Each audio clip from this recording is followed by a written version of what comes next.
Bienvenue à la discussion. Le stress, l'anxiété, la tristesse, ce sont des émotions difficiles qui, font partie de l'expérience humaine.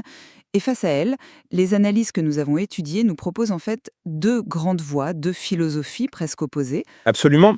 Et la question qui va nous animer aujourd'hui, c'est donc la suivante.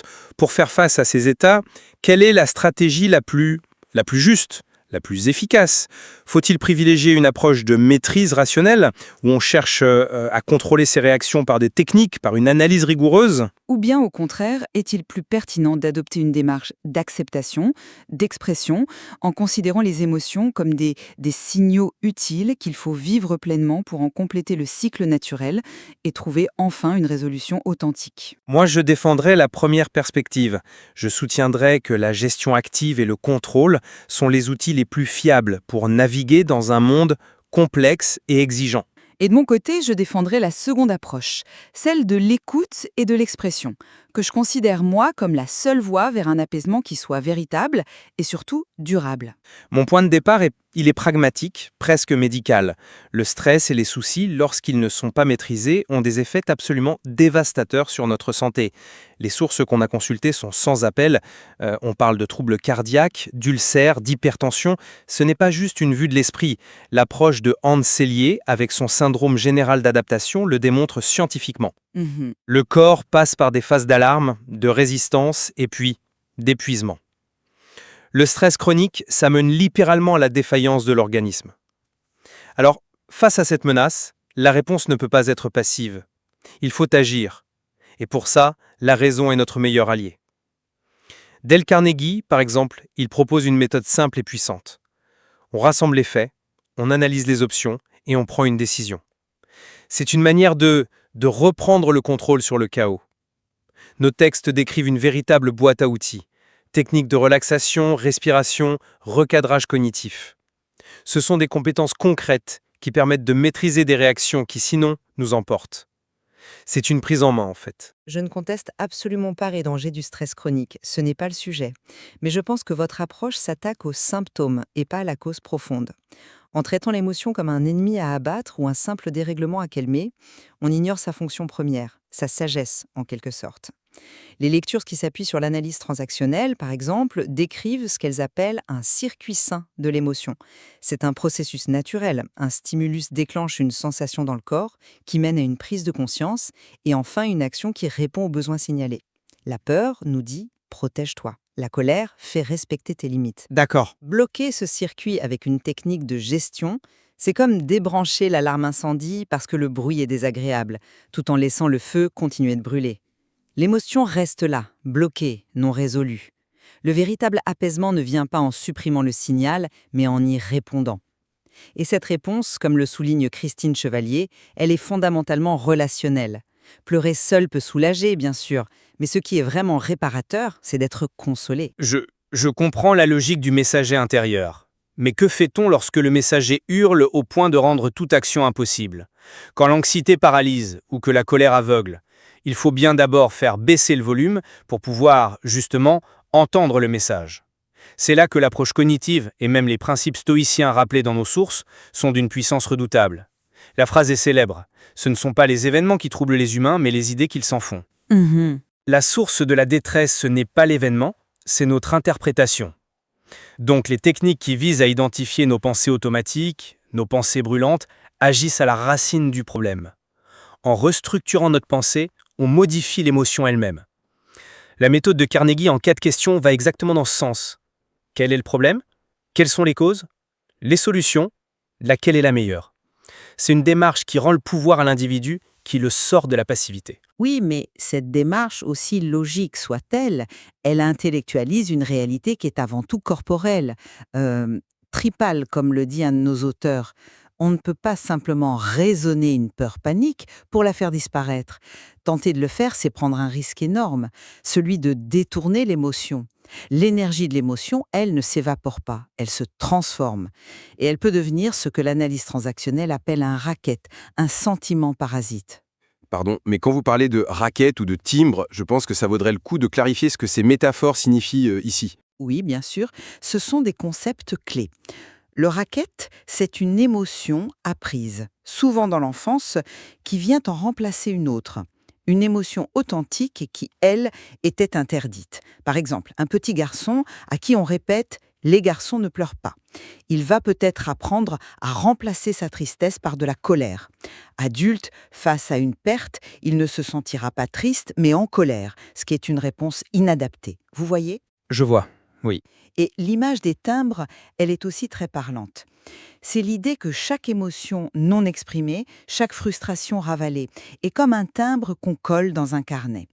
Et une fois le carnet plein, on s'autorise une explosion, souvent totalement disproportionnée par rapport au dernier petit événement. J'ai bien peur que les techniques de contrôle que vous prenez nous encouragent en fait à collectionner ces timbres plus rapidement. C'est une image intéressante, mais elle repose sur une prémisse qui me semble problématique. Cette nécessité d'une réponse de l'environnement pour que le cycle se termine. Cette vision, elle rend l'individu extrêmement dépendant d'un facteur qu'il ne contrôle pas. Que se passe-t-il si l'environnement est hostile, indifférent ou juste indisponible ? La force des approches de gestion du stress, comme le modèle KSMT, c'est précisément de doter la personne de compétences internes. Apprendre la relaxation, la méditation de pleine conscience ou une réponse intégrée de gestion, ce sont des savoir-faire qui ne dépendent que de soi. C'est ça la véritable autonomie. Attendre une réponse extérieure pour se réguler, ça me paraît être une position de grande vulnérabilité. Je crois qu'il y a ici une confusion entre l'autonomie et l'isolement. L'être humain est un être de relation. C'est le postulat de base de la psychologie de l'identité. Edmond Marc l'écrit très bien. Le soi est un produit des interactions sociales. Notre réalité émotionnelle est co-construite en permanence. Ignorer cette dimension, c'est se méprendre sur notre nature. L'accompagnement que décrit Chevalier, ce n'est pas une prise en charge qui rend dépendant. C'est la création d'un espace sécurisé où une émotion peut enfin être vécue, entendue, validée. Et c'est ce processus qui permet à la personne de l'intégrer et de devenir, paradoxalement, plus autonome ensuite. Prenons l'exemple de Jean, dans nos textes. Il est paralysé par la peur avant une présentation importante. Dans l'urgence, à quelques minutes de prendre la parole, que lui proposez-vous ? De chercher un espace sécurisé ? Il n'a ni le temps ni les moyens. Ce dont il a besoin, c'est d'un outil immédiat. Une technique de respiration pour calmer son système nerveux, un recadrage cognitif pour contester sa pensée « je vais être nul », c'est ça qui lui permet de rester fonctionnel, de faire sa présentation. C'est une victoire sur la paralysie. C'est une victoire sur la paralysie, je vous l'accorde. Mais est-ce une victoire sur la peur de fond ? En calmant la panique, il a géré le symptôme. Mais la peur sous-jacente, celle de ne pas être à la hauteur, elle est toujours là. Il a stocké un timbre de plus. Il a appris qu'il devait se contrôler pour être acceptable. L'approche que je défends suggère qu'un travail plus profond serait de parler de cette peur à quelqu'un, un collègue bienveillant par exemple, et d'entendre « c'est normal d'avoir peur, Jean, on a confiance en toi ».